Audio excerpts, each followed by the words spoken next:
So essentially, the issue that was bringing everything to crumble down in the United States was that the government was beginning to allow new territories into the Union. So these were not yet states, but it was property that we owned. And the issue of slavery came up in every single situation. They wanted to know, will this be a slave state or will this be a free state? And it mattered because up until that point, there was an even number of slave states and an even number of free states. There was 11 and 11. And so Congress was balanced. But if there was 13 and 12, then it would be unbalanced, and then it would give the slave states or the free states the upper hand. And so the issue is really what the government is going to allow. Will this be a free state or would this be a slave state in new areas of the nation as we expand westward?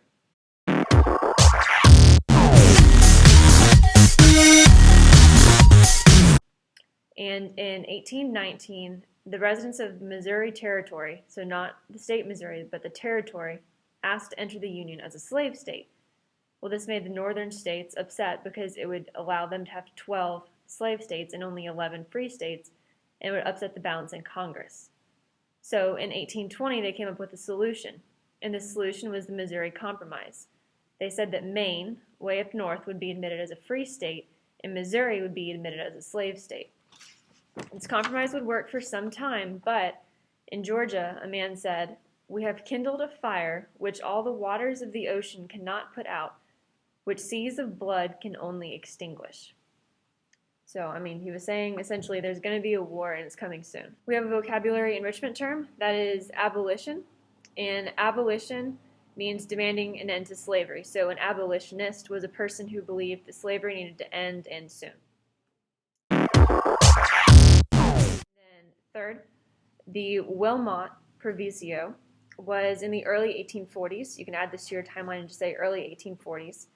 So the Pennsylvania representative, David Wilmot, proposed that we would forbid slavery in any territory it acquired during the war with Mexico, because we were at war with Mexico, and he was saying, well, we're going to acquire some land because we're going to win this war, and that land that we acquire should not be slave states. And this was... So again, we see the issue of compromising over slavery coming up, this time in the Compromise of 1850, which you can add to your timeline and is also a key event. The Compromise of 1850 did four things. One, it admitted California as a free state. Two, it abolished slavery in D.C., so the capital of the country. There was no more slavery allowed. And three, it created stronger fugitive slave laws. So the fugitive slave law was a federal law. It applied to all states and territories, and it said that if a slave escapes their property, they must be returned to their owner no matter where in the country they are. So if someone escaped from Georgia, where slavery was allowed, to New York, where there was no slavery, the officials in New York had to return that slave, and anyone who was helping that slave to escape to Canada or helping the slave live would be persecuted as a criminal as well. And the fourth thing that the Compromise of 1850 did was that it allowed Utah and New Mexico to decide on their own territories. So these were territories, not yet states. We know that Utah and New Mexico are now states, but at the time they were just territories. So just land that we owned, but people were living there. And so allowing those people to decide is something called popular sovereignty. This is a vocabulary enrichment word. Popular sovereignty means allowing the people to choose for themselves. Platform is like something you stand on. It's your beliefs. It's what you want to represent your state. In the Georgia platform, the people were torn because they decided that secession wasn't yet the best option, and they were going to work together to compromise. They didn't want to leave the Union yet. They were still looking for compromise. They did not want to break the Union, whereas South Carolina was ready to leave. They were ready to secede, and that was the decision they had made. We were not yet there during the Georgia platform of 1850. And so meanwhile, up north, the Underground Railroad was in full swing. The Fugitive Slave Act had made it illegal to help slaves escape and would punish those helping them. But there was a network established by Northern abolitionists, those opposed to slavery, and it was a network of safe houses and hiding places. An escaped slave named Harriet Tubman helped free 300 or more slaves through this network. Most of the slaves went to Canada, which was another country, and they would be safe from slavery because there was no slavery in Canada. They would be citizens of a free country. and some slaves went to Florida and they hid in swamps with Seminole Indian tribes. So we have a date for your timeline and also a vocabulary and / event term. The Kansas-Nebraska Act, so that's May 30th, 1954. This is 4 years after Georgia has decided they don't want to secede, they want to wait it out. And this act allowed the territories of Kansas and Nebraska to vote on their issue of slavery. So this is something similar to what we saw in the Compromise of 1850. So we're still going along the same lines, popular sovereignty, allowing the residents in each state to choose for themselves whether it would be a slave or a free state. What you see was you'd have people from the north moving into those states as residents so that they could vote to make it a free state, and you have people from the south moving into that territory to make it a slave state. Because when they voted as residents, that would be counted. Put this on your timeline. In 1856, Dred Scott sued Missouri for the freedom of him and his family.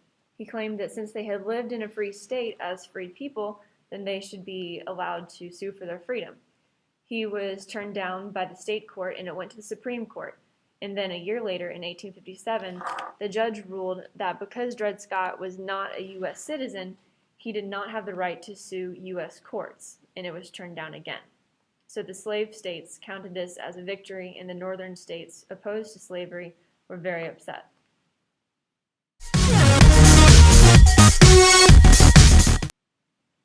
Three years later, in 1860, there is an election. So the election of 1860 was essentially what would either tear the country apart or bind it together. And if it was torn apart, it would be over the issue of disagreeing about slavery. And if it was bound together, it would be saying, we're going to be okay with slavery existing in the United States. So, as you know, Abraham Lincoln was elected in 1860, and the Civil War began in 1861. So, what happened was, in the South, they nominated a leader who would be pro-slavery, and this leader was Stephen Douglas. They wanted Stephen Douglas to represent the Democrat Party, because back in the 1800s, it was pretty switched. Nowadays, the Republican Party is more conservative and generally Southern, whereas the Democrat Party is more liberal. But back then, the Democrats, like all of the South was Democratic, and all of the North was Republican. So they had a switch in their political parties. But the Democrat leader, Stephen Douglas, was pro-slavery, so he was nominated by the Southern states. The pro-abolition North nominated Abraham Lincoln to run for president. The South was so upset they didn't even put Abraham Lincoln's name on the ballot, yet he won the election. Just days after Abraham Lincoln's election, South Carolina seceded from the United States of America. But in Georgia there was a debate over secession. So before Lincoln took office, though, they had decided to secede.